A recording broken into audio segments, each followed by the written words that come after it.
I was 10 years old when my sister tried to leave the house with her hair uncovered. My grandmother stopped her at the door. She did not shout. She simply looked at her with those eyes that could see through walls, through time, through excuses. And she said, "Where is your head tie?" She told her she did not want to wear it, that it was old-fashioned, that none of her friends who had moved to the city wore them anymore.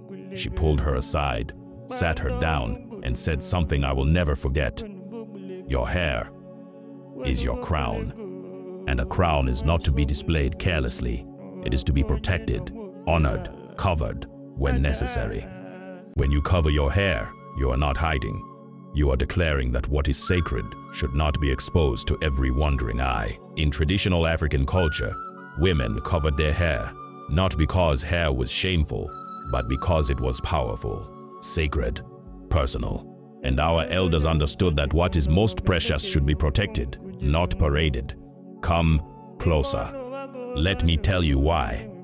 The tradition of covering the hair through head wraps, scarves, or elaborate jellies was practiced across many African cultures. From the Yoruba women with their majestic jellies in West Africa, to the Swahili women with their kanga wraps in East Africa, to the married women among the Zulu who covered their heads as a sign of respect. Different cultures had different styles, different names, different reasons, but the thread that connected them all was this: hair covering was intentional. It was meaningful. It was not just fashion, it was a statement.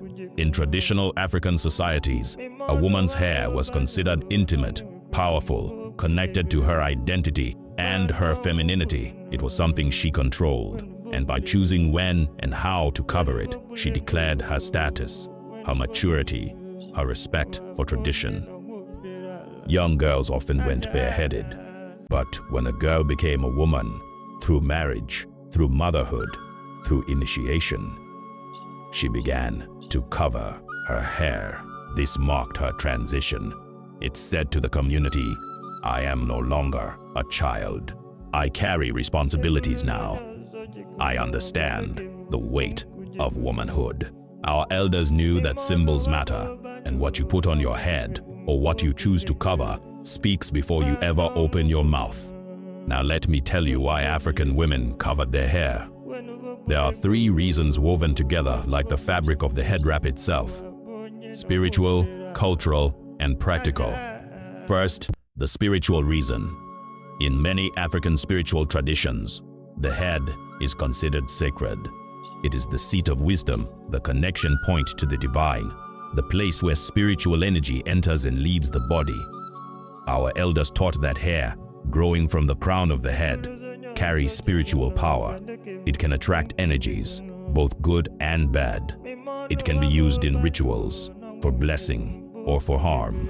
This is why in some cultures, people were careful about where they cut their hair, where they disposed of it, who touched it. By covering the hair, women were protecting themselves spiritually. They were creating a barrier between their personal energy and the outside world.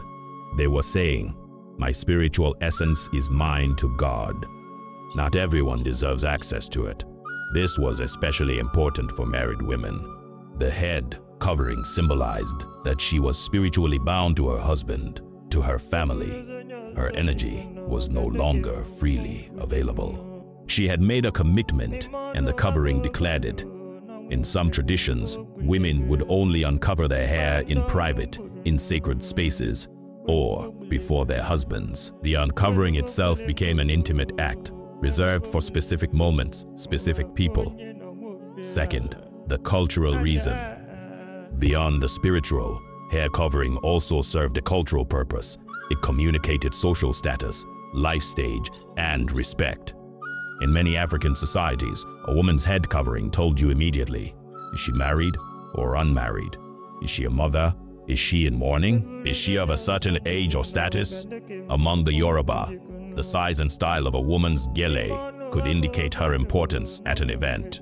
Among the Zulu, a married woman would never appear in public with her head uncovered. It would be seen as disrespectful to her husband and to the community. The covering also represented discipline and self-respect. A woman who took the time to wrap her hair beautifully, who carried herself with her head held high under that wrap, was demonstrating pride in her identity, care for her appearance, honor for tradition. And in a communal society where everyone knew everyone, where reputation mattered, where elders watched and corrected how you presented yourself, including how you covered or did not cover your hair, reflected on your entire family. Third, the practical reason. And then there is the practical side, the side rooted in daily life and survival. African women worked hard. They farmed, they carried water, they cooked over open fires, they walked long distances in the sun. Hair covering protected their hair from dust, from sun damage, from smoke, from the wear and tear of daily labor. It also made hair maintenance easier. Instead of spending hours every day styling hair, a woman could braid or twist it, cover it with a wrap, and focus on the work that needed to be done. Hair coverings also became a canvas for creativity and beauty. Women would tie elaborate wraps in stunning patterns, using bright fabrics, showing skill and artistry. The head wrap itself became a form of adornment, not hiding beauty, but enhancing it, framing the face, making a statement. And in times of mourning or difficulty, the simplicity or color of the head wrap could signal to others, this woman is grieving. This woman needs space. This woman is going through something. It was a silent language everyone understood. There is a proverb among the Yoruba people that speaks to the dignity of a woman. Obinrin to boofun, okorea, orirea ma boofun un. It means a woman who respects her husband, her head will be honored. This proverb teaches us that respect and honor flow in cycles. When a woman carries herself with dignity, when she honors her commitments, when she respects the structures of her society, she receives honor in return. The proverb also reminds us that the head, and by extension what covers it, is symbolic of honor. To cover your head properly, to care for your appearance, to present yourself with dignity, is to honor yourself and those connected to you. This is the wisdom. What you put on your head matters, not because of vanity, but because it reflects how you see yourself and how you wish to be seen. A woman who covers her head with intention is a woman who understands her worth. Let me tell you more about my grandmother and her head ties. She had dozens of them, beautiful fabrics in every color, deep indigos, bright yellows, rich reds. She would choose one each morning based on her mood, the occasion, the message she wanted to send. On market days, she wore bold, vibrant wraps that stood tall on her head. On days of mourning or quiet reflection, she wore simple white or muted tones. On festive days, she tied elaborate jellas that required skill and patience, layers upon layers of fabric, creating sculptures on her head, and people noticed. When my grandmother walked into a room, heads turned. Not because she was loud or showy, but because she carried herself with such dignity, and her head wrap was always immaculate. She taught me how to tie a basic head wrap when I was 12. She said, "One day you will be a woman, and when that day comes, you will cover your hair, not because someone forces you, but because you understand what it means. It means you value yourself. It means you are not careless with what is precious." I remember my aunt's wedding. All the married women came with their heads covered in the most stunning fabrics. It was like a garden of colors, and when my aunt, the bride, emerged with her first head wrap as a married woman, a deep purple gel tied high and proud, everyone ululated. Because that wrap declared, she has transitioned. She is no longer a girl. She is a wife now. There was also a woman in our village who refused to cover her hair after she married. The elders talked, people whispered, not because they wanted to control her, but because they saw it as a sign that she did not respect her marriage, did not honor the transition she had made.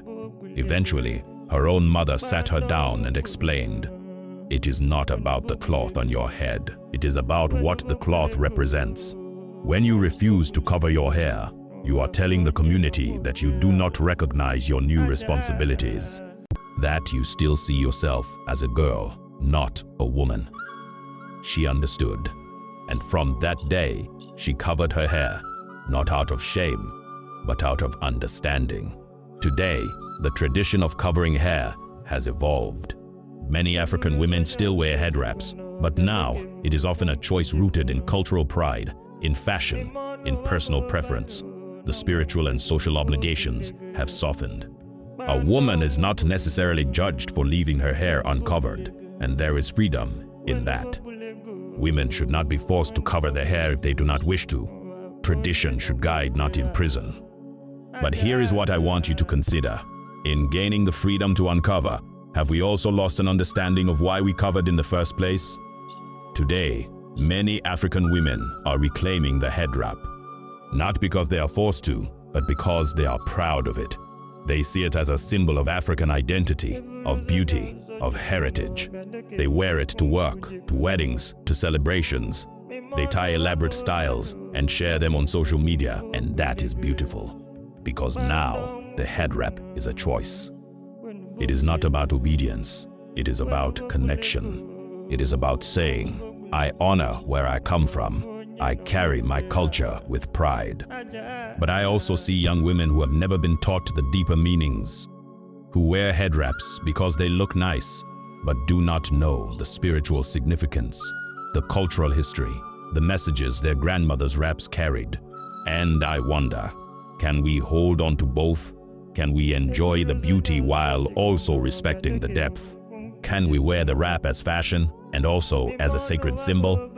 I believe we can, but only if we teach, only if we tell the stories, only if we remember why our grandmothers wrapped their heads with such care and intention. I think about my grandmother and her head ties often. She has been gone many years, but I can still see her, standing in the morning light, wrapping her fabric with practiced hands, transforming a simple cloth into a crown. But on days when I need to feel connected, when I need to remember who I am and where I come from, I am not hiding. I am not diminishing myself.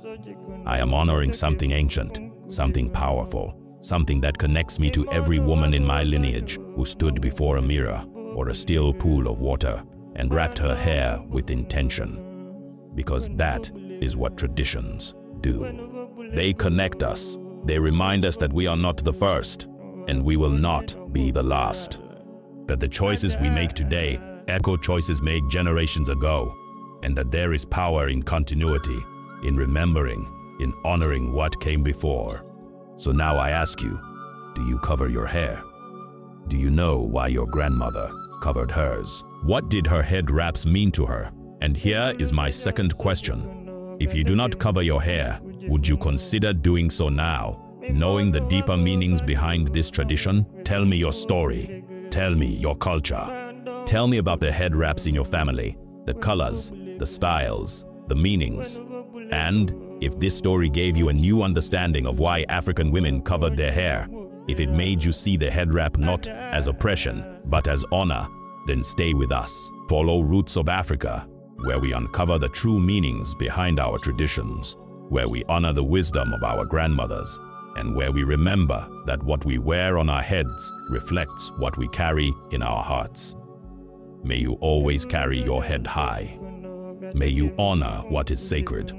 And may you never forget that a crown, whether visible or invisible, should be worn with dignity. Until we meet again by the fireside, go well.